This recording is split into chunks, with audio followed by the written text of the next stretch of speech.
Good morning students.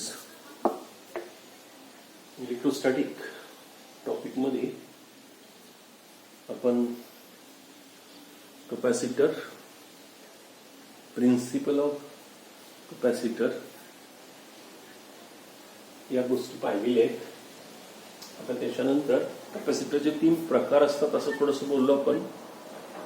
कपॅसिटरमध्ये 2 conductors असतात, एकाचं charging करतात, दुसऱ्याचं अर्थिंग करतात. असे जे 2 कंडक्टर्स आहेत ते कोणत्या प्रकारचे आहेत, कोणत्या साईजचे आहेत, कोणत्या शेपचे आहेत त्याच्यानुसार प्रकार सांगितले जातात. एक असतो पॅरल प्लेट, 2 मेटल प्लेट एकमेकाला पॅरल, मग त्याचे रेक्टँग्युलर सर्क्युलर कशी असू द्यात, 2 मेटल प्लेट पॅरल असतील तर त्याला पॅरल प्लेट कपॅसिटर म्हणतात. 2 कंडक्टर स्पेरिकल असतील, एकमेकाच्या आत बसवले तर त्याला स्पेरिकल कपॅसिटर किंवा कंडेन्सर म्हणतात.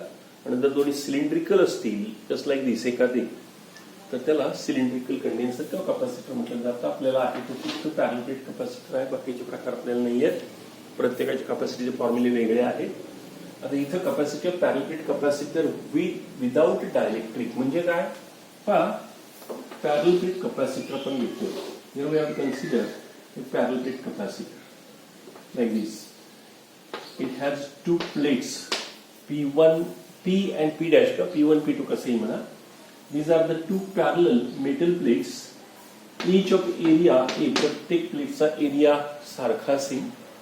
They are separated by a small distance D. Actually distance एकदम कमी असतं, आपल्या सिम्प्लिसिटीसाठी आपण थोडंसं मोठं दाखवतोय.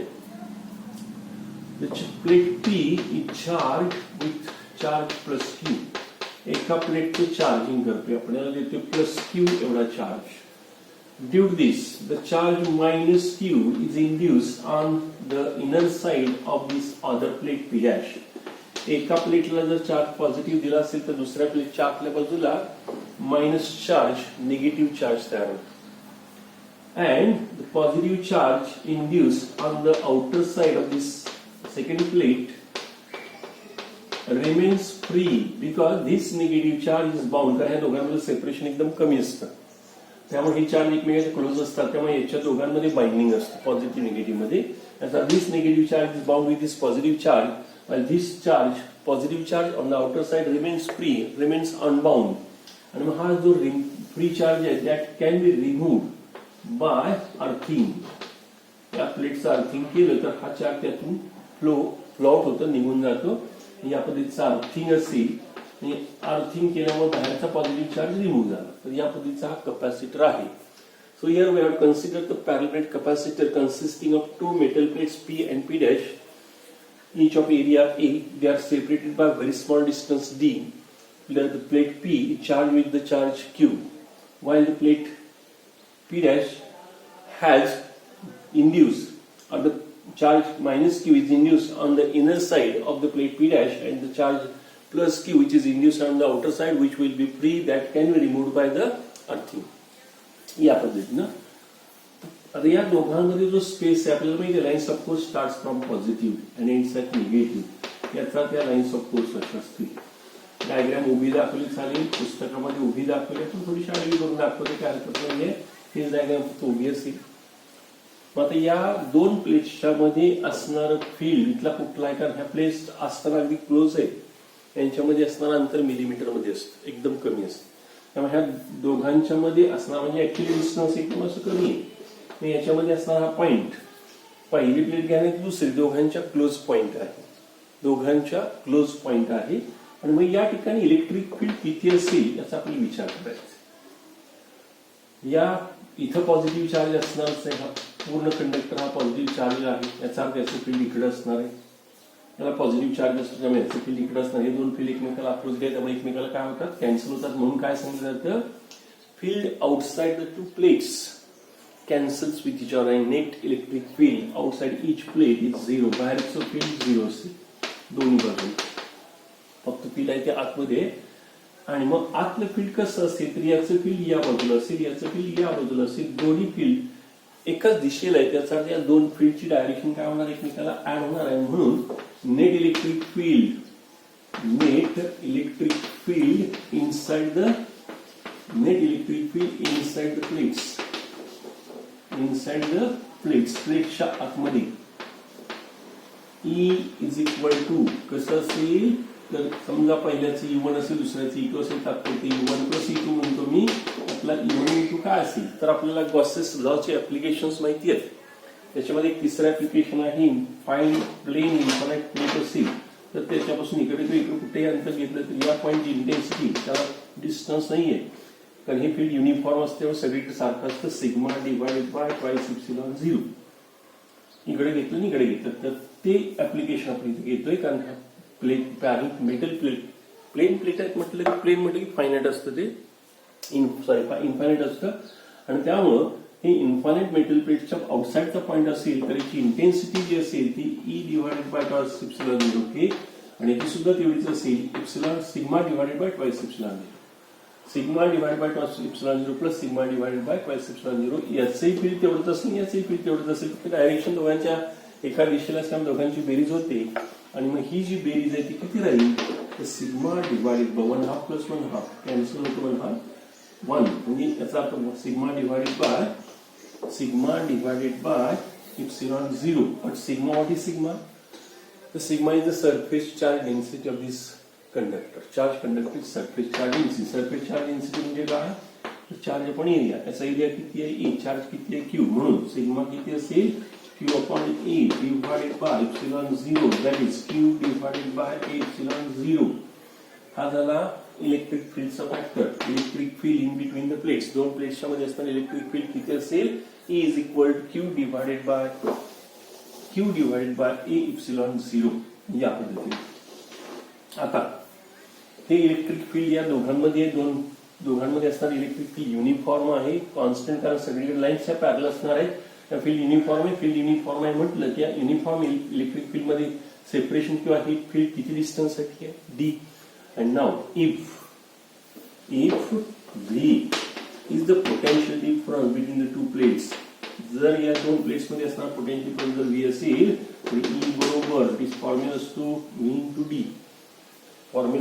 V into D or V बरोबर E upon D यातला E किती आहे तर E आहे Q divided by A epsilon 0 into D खाली राहणार या पद्धतीनं पोटेन्शियल डिफरन्स मिळाला. आता पोटेन्शियल डिफरन्स जर एवढा असेल तर कॅपॅसिटी किती असेल तर capacity is equal to Q upon E so Q charge माहिती आहे हा किती फॅक्टर आहे पहा हा फॅक्टर किती आहे A epsilon 0 Q divided by A epsilon 0 D आणि मग इथं C is equal to Q आणि Q कॅन्सल होणार आहे Q आणि Q कॅन्सल झाला की राहताना काय राहणार आहे पहा आपण पोटेन्शियल डिफरन्सचा फॉर्म्युला इथं उलटा लिहिलाय ऍक्च्युअली फॉर्म्युला उलटा झालाय त्यामुळे फॉर्म्युलामध्ये थोडासा बदल होतोय E is equal to V upon D volt per metre intensity unit volt per metre आहे त्यानुसार या पद्धतीने फॉर्म्युला घेतला तर आता E बरोबर जर V अपॉन D असेल तर V बरोबर E इंटू D राहतो आणि आपला E किती आहे तर Q divided by A epsilon 0 into D ईची किंमत Q divided by A epsilon 0 into D हा V झाला आणि आता इथं V ची किंमत ठेवायची आपल्याला Q into D divided by A epsilon 0 म्हणजेच Q हे भागिले हे उलटून मूल्य जाईल A epsilon 0 divided by Q into D आता Q कॅन्सल होतो राहतो फॉर्म्युला काय तर फॉर्म्युला फक्त राहिला आता इथं is equal to A epsilon 0 upon D so capacity of parallel plate capacitor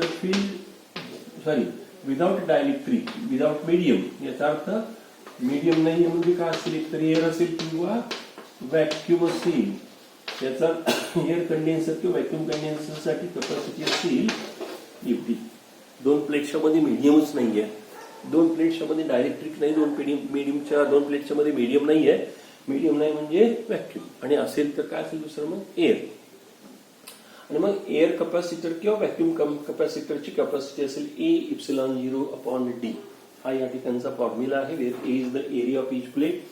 जर त्या प्लेटचा एरिया वाढवला तर कॅपॅसिटी वाढणार आहे. मात्र त्या दोन प्लेट्समध्ये सेपरेशन वाढून त्यात कॅपॅसिटी कमी होणार आहे. याचा C is directly proportional to A and C is inversely proportional to D. याचा capacity depends on the surface area of each plate as well as the separation between the plates.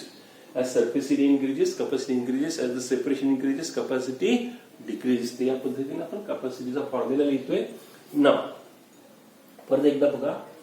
Capacity of parallel plate capacitor without dielectric सांगतो आपण. इथे without dielectric सांगत असताना we have to consider two parallel metal plates P and P dash, P1 P2 P dash काय नाव द्यायचे. Each of area प्रत्येकाचा surface area A असेल and they are separated by the small distance D. दोघांमधला distance small आहे D आहे. The charge plus Q is given to the plate P. Due to this, the charge minus Q is induced on inner side of the plate P dash, while the charge plus Q, which is induced on the far side, outer side, which will be free, that can be removed by the earthing. या पद्धतीने आपण condenser घेतलाय.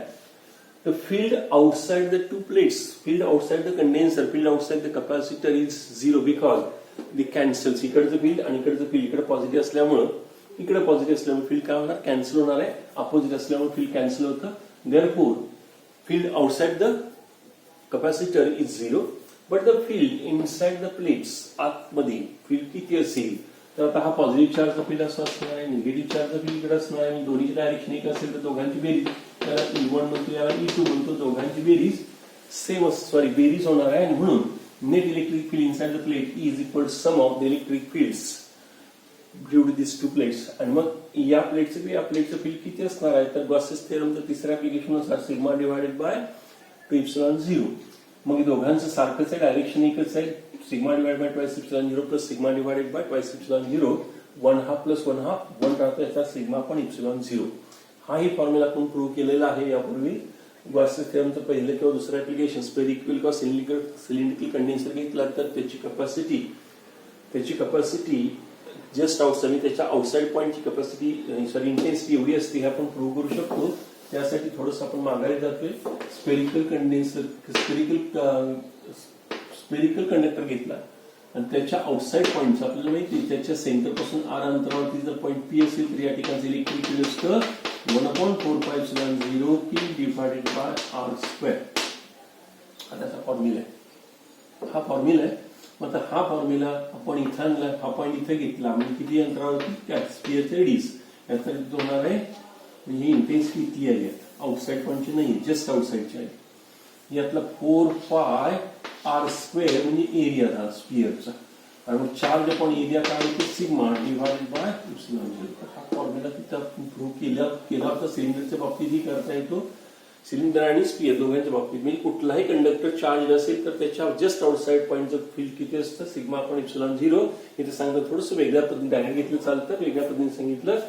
तिसऱ्या application नुसार plate आहे, plain आहे म्हणजे की इन्फायनाइट असणार. इन्फायनाइट चार्ज प्लेटच्या आउटसाइडचं फील्ड सिग्मा आपण 2ε0. ही पण चार्ज प्लेट याच्या आउटसाइडचं फील्ड.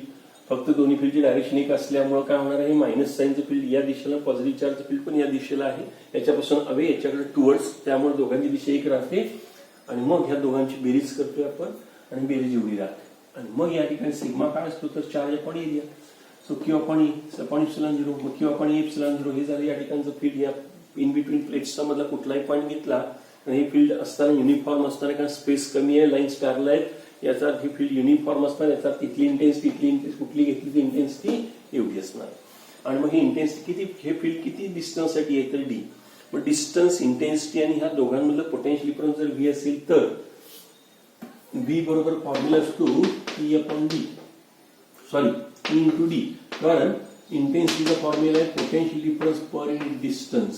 पोटेन्शियल ग्रेडियंट असं dV/dx म्हणतात, व्होल्ट पर मीटर. त्यानुसार E बरोबर जर V/D असेल तर V बरोबर E/D राहतो. आणि म्हणून V बरोबर जर E/D असेल तर याच्यातला E किती घ्यायचा आहे तर E घ्यायचा आहे Q डिवाइडेड बाय ε0 म्हणून Q डिवाइडेड बाय ε0 इथं. आता त्याच्यामध्ये कॅपॅसिटी लिहिताना कॅपॅसिटीचा फॉर्म्युला काय तर charge upon potential difference Q/V. So Q divided by which value QD upon ε0. हा भागात उलटून गुणिले केला Q कॅन्सल होतोय ε0/D. So the capacity of parallel plate condenser without dielectric, without medium नाहीये. मीडियम नाही म्हणजे व्हॅक्यूम नसेल की व्हॅक्यूम आणि एअर दोन्ही एकसारखे कन्सिडर केले जातात कारण दोघांची परमिटिव्हिटी सेम आहे ε0. So for the capacity parallel plate capacitor without dielectric, the capacity is C equal to A ε0 upon D. And from this relation we can say that this capacity depends on the surface area of each plate as well as the separation between them.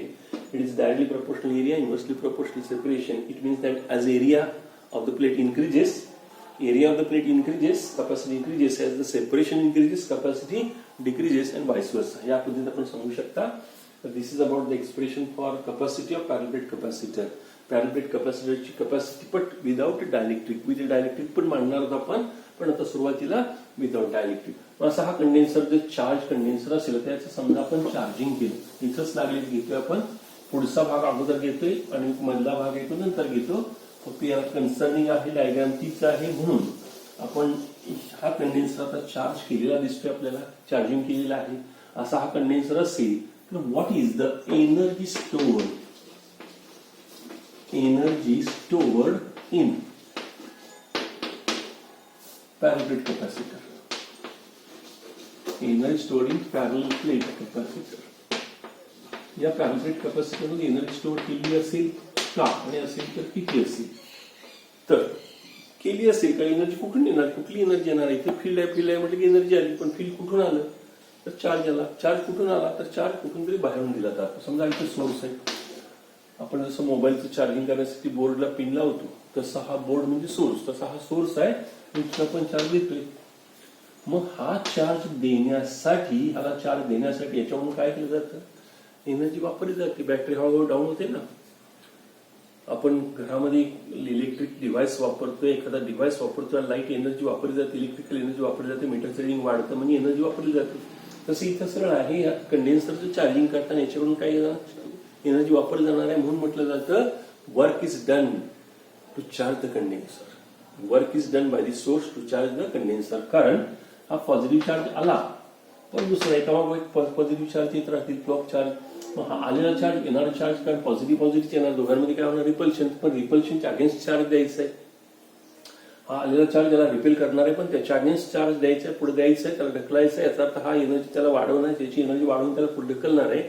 याचा हा source स्वतःची energy वापरून त्या चार्जला पुढे ढकलत असतो, पुढे charging करत असतो. So to charge the condenser, energy is spent by the source or work is done by the source.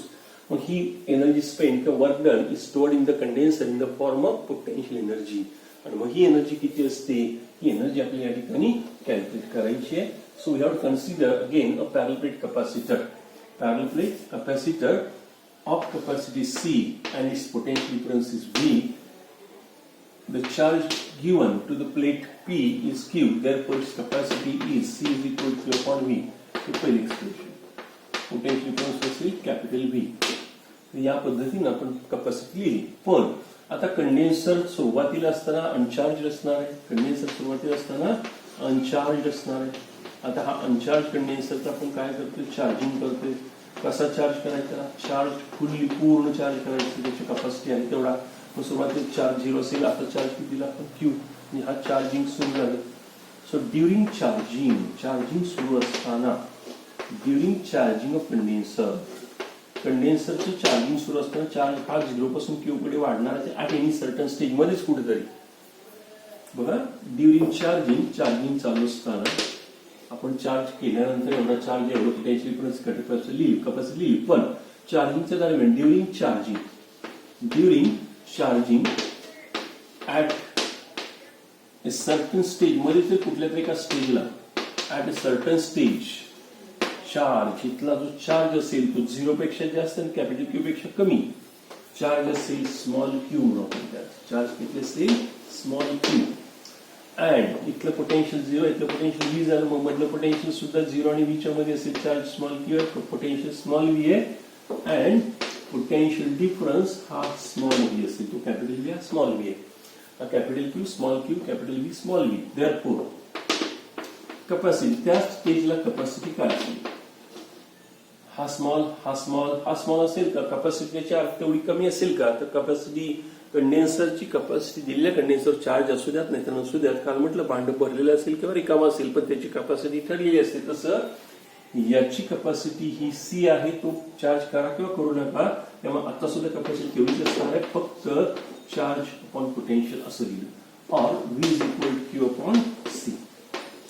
हाच फॉर्म्युला पुढे घेतला. आता चार्ज किती दिलाय आपण त्याला, क्यू दिलाय, इथपर्यंत क्यू चार्ज आणला. आता या चार्ज मध्ये हा चार्ज वाढत राहणार आहे. Let the small charge D Q, extremely small charge, infinitesimal small, म्हणजे याचा अर्थ चार्ज एवढा स्मॉल द्यायचे की त्याच्यामुळे पोटेन्शियल मध्ये फारसा चेंज होणार नाहीये. So for the further addition of dq small charge work is done and that work done is कसं लिहिणार आपण वर्क डन dw बरोबर पोटेन्शियल बरोबर वर्क अपॉन चार्ज असतो. याचा अर्थ वर्क डन बरोबर पोटेन्शियल इंटू चार्ज. पोटेन्शियल किती आहे त्यावेळेस v आणि चार्ज किती आहे dq. किती चार्ज देतो आपण dq, v किती आहे q upon c into dq. हे वर्क डन असेल. वर्क अपॉन चार्जला पोटेन्शियल म्हणतात. वर्क बरोबर चार्ज इंटू पोटेन्शियल असेल, याचा अर्थ इथं पोटेन्शियल आणि चार्ज किती द्यायचं डीक्यू, पोटेन्शियल किती होतं त्यावेळेचं स्मॉल व्ही, मग स्मॉल व्ही ची किंमत किती आहे क्यू अपॉन सी. इथं क्यू अपॉन कॅपिटल सी अर्थातच आहे, Q upon capital C into d Q. हा जर एका डीक्यू साठी लागणार वर्क. असे डीक्यू किती असतील याच्यामध्ये, नंबर ऑफ डीक्यूज असतील. असे 0 पासून क्यू पर्यंत जातात असे डीक्यू किती असणार आहे, नंबर ऑफ डीक्यू साठी डीडब्ल्यू सुद्धा किती लागणार आहे, नंबर ऑफ. याचा अर्थ number of D Qs number of D W असेल म्हणून total work done to charge the condenser fully from कुठून 0 पासून क्यू पर्यंत. चार्जिंग त्याचं 0 पासून क्यू पर्यंत करण्यासाठी लागणार टोटल वर्क डन कसं असेल, इंटिग्रेशन ऑफ डीडब्ल्यू कुठून 0 पासून क्यू, दॅट इज. आणि आता हे इकडे घेतो पुढे, दॅट इज W बरोबर integration Q dq upon C from 0 to Q. That is 1 upon C constant आहे. Integration Q dq from 0 to Q. dw ची किंमत Q dq upon C आहे. त्यातला C हा कॅपॅसिटरचा कॅपॅसिटन्स आहे. हा दिलेला कंडेन्सर कॉन्स्टंट आहे, तो बाहेर घेतला. मग Q कारण इथे चार्ज व्हेरिएबल फॅक्टर चार्ज आहे. So 1 upon C into integration Q dq. आता परत इंटिग्रेशनचा फॉर्म्युला आला. Integration x raised to n dx चा फॉर्म्युला असतो x raised to n plus 1 divided by n plus 1. इथे एक जर असेल तर 1 अधिक 1 इथं चार्ज किंमत x जागी q आहे फक्त. With integration q raised to 1 plus 1 2 divided by 1 plus 1 2 आणि लिमिट असेल 0 to q. तर या फॉर्म्युल्यानुसार इंटिग्रेशन कॅल्क्युलेट फक्त x जागी काय x dx ऐवजी q dq आहे, म्हणजे व्हेरिएबल x जागी q आहे. तर x raised to 2 divided by 2 म्हणजे q raised to 2 divided by 2 असं राहतं. आणि मग 1 upon c into या ठिकाणी या q च्या जागी कॅपिटल q ठेवला तर q square divided bye 2 minus या q च्या ठिकाणी लोअर लिमिट 0 ठेवलं तर येणार एक्सप्रेशन 0 म्हणजे 1 upon c into q square by 2 एवढंच राहणार आहे. आणि मग आता therefore W is equal to 1 upon C into Q square upon 2, that is 1/2 Q square by C. And this work done by the source is stored in the condenser in the form of energy. कंडेन्सरला charge करण्यासाठी बाहेरच्या सोर्सकडून एवढी energy वापरली जाते. ही energy वाया जाते का तर नाही. कॉन्झर्वेशन ऑफ एनर्जीनुसार एनर्जी एका फॉर्ममधून दुसऱ्या फॉर्ममध्ये, याचा अर्थ एवढी एनर्जी कंडेन्सर मध्ये स्टोअर झालेली असते. therefore energy stored in the condenser is 1/2 Q square upon C. हा पहिला फॉर्म्युला मिळाला. त्या फॉर्म्युल्यामध्ये थोडंसं चेंजेस करतोय आपण. By this formula C is इक्वल Q अपॉन V म्हणून 1/2 Q square divided by Q upon V म्हणजेच 1/2 Q square into V upon Q. आता Q cancel, so 1/2 Q V. दुसरा फॉर्म्युला मिळाला. दुसरा फॉर्म्युला हा एक असेल, हा दुसरा असेल. 2 फॉर्म्युले झाले. तिसरा फॉर्म्युला, याच्यासाठी पुढचा फॉर्म्युला आपण लिहिता येतो तो असा is equal to E is equal to 1/2 Q square upon C. Q. Yes, formula sorry. C equal to Q upon V. The Q is equal to C into V. C into V is the square असेल. So 1/2 C square V square divided by C. एक capacity cancel होते. Therefore E is equal to 1/2 C V square. This is another formula. Energy stored in the condenser is expressed in three different forms. C, Q आणि V यातले दोन variable इथं आहेत. हे दोन variable इथं आहेत आणि हे दोन व्हेरिएबल इथं आहेत. तीन पैकी दोन व्हेरिएबल कुठले तरी एका फॉर्म्युल्यामध्ये आहेत. त्या फॉर्म्युले तीन होत आहेत. 1/2 Q square upon C, 1/2 QV आणि 1/2 CV square. याप्रमाणे energy stored in the charge condenser या पद्धतीने एक्सप्रेस केली जाते. तर हा फॉर्म्युला आहे. एक्सप्रेशन आतापर्यंत विचारलं गेलेलं आहे बोर्ड परीक्षेला. तुम्हालाही विचारलं जाऊ शकतं. 3 मार्क्ससाठी फॉर्म्युला विचारला जातो. तर पहा परत एकदा. आता डायग्राम वगैरे तर तशी गरजेची नाही, फक्त आपल्याला थेरॉटिकल सांगायचं आहे. Consider a parallel plate capacitor charge fully up to the charge Q and its potential is V, therefore its capacity is given by C is equal to Q upon V, expression number 1. During the charging of condenser, condenser charging होताना charge कुठून कुठे पण जाणार आहे त्याप्रमाणे 0 पासून Q पर्यंत. या दरम्यान मध्येच at any certain stage charge किती असेल Q, small q आणि corresponding potential किती असेल small v. So during the charging at a certain stage, the charge and condenser is small q and corresponding potential is V. Therefore, capacity is C is equal to Q upon V or V is equal to Q upon C. त्याचं potential असं लिहिलं. आणि मग आता इथपर्यंत charge Q दिलाय, त्याच्यात आपण आणखी चार्ज ऍड करणार. किती चार्ज ऍड करणार? So for the further addition of very small charge dq, work is done and that work done is equal to potential into charge or charge into potential. V into dq, dq into v cap. पण यातला v किती असतो तर Q upon C, so Q upon C into dq म्हणजेच Q dq upon C. हे एका dq साठी म्हणजे इथून 0 पासून Q पर्यंत काय चार्जेस असतील असे dq dq dq dq add करत इथे पण Q झाला आहे आणि Q होणार आहे. पण लहान लहान लहान छोटे छोटे एकदम चार्ज होत नाही. हळूहळू चार्ज स्टेप बाय स्टेप वाढत असतो. किती वाढतोय असं दाखवतो आपण dq. मग एका dq साठी वर्किंग किती असेल dw, मग दुसऱ्यासाठी dw, तिसऱ्यासाठी dw, असे सगळे dw काय करायचे मला एकत्र करायचे. आणि मग the total work done to charge the condenser fully from 0 to Q, Q 0 पासून Q पर्यंत चार्जिंग करण्यासाठी लागणार total work done is obtained by integrating this relation. या इक्वेशनचं इंटिग्रेशन घ्यायचं आहे. So W is equal integration of dw from 0 to Q. आणि मग या dw ची किंमत Q dq अपॉन C आहे.